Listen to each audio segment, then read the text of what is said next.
আসসালামু আলাইকুম প্রিয় আঙ্কেল আন্টিরা, কেমন আছেন আপনারা? চেহেলগাজী মাজারে মেলা দেখতেছি, আর তারপরে আমরা হলো গরিব দুঃখীদের সাহায্য করতেছি। তো আমি বলতেছি মাকে, ও মা, গরিব দুঃখীদের খাবার দাও। টাকা দিলাম, তখন না আরো গরিব দুঃখী লোক ছিল, ওদেরকেও দিলাম। চেহেলগাজী মাজারের মেলা শাড়ি দিয়ে গরিবেরা চলে। মহরমের দিন সবাই এসে সাহায্যের আশায় বেদনায় পড়ে। ভিড় ছিল খুব, যেতে পার। মেলা শেষে আমরা গেছিলাম একবার। লোকগুলা খালি দৌড়াদৌড়ি, ধাক্কাধাক্কি, মারামারি করতেছিল। আমি কিছু খাবার খাইলাম, খেলনা নিলাম, ফুচকা খাইলাম। চারদিকে অনেক পুলিশ পাহারা দিচ্ছিল। যে দুষ্টামি করবে তাকে পুলিশ ধরে জেলখানায় নিয়ে যাবে। পরে আমার আম্মু মাজার দেখাবে, ভিডিওটা দেখতে থাকুন। কি সুন্দর হয়েছে না? মাজারটা দেখতে অনেক লম্বা, অনেক সুন্দর, অনেক দূর থেকে মানুষ দেখতেছে। মাজারের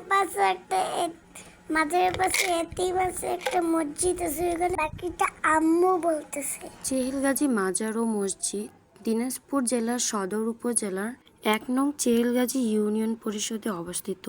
এটি শহর থেকে প্রায় ৫ থেকে ৭ কিলোমিটার উত্তরে অবস্থিত।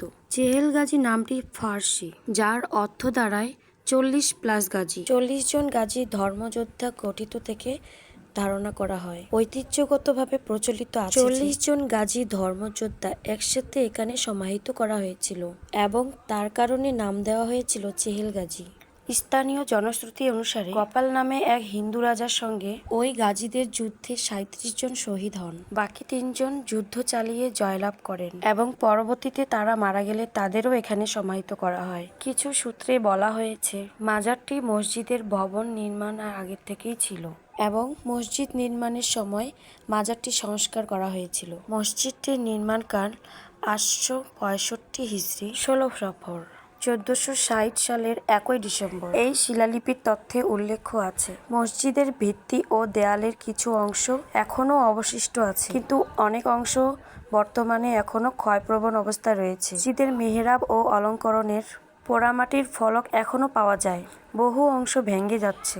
বিভিন্ন স্থান থেকে অনেক দর্শনার্থীরা এখানে বেড়াতে আসে এই ধ্বংসস্তূপ, মসজিদ আর এই মাজার দেখার জন্য। যে যেখান থেকে ভিডিওটা দেখছেন আপনারাও একবার দেখে যেতে পারেন। তো আমাদের সবাই লাইক করুন, শেয়ার করছি। ভালো থাকেন, আল্লাহ হাফেজ।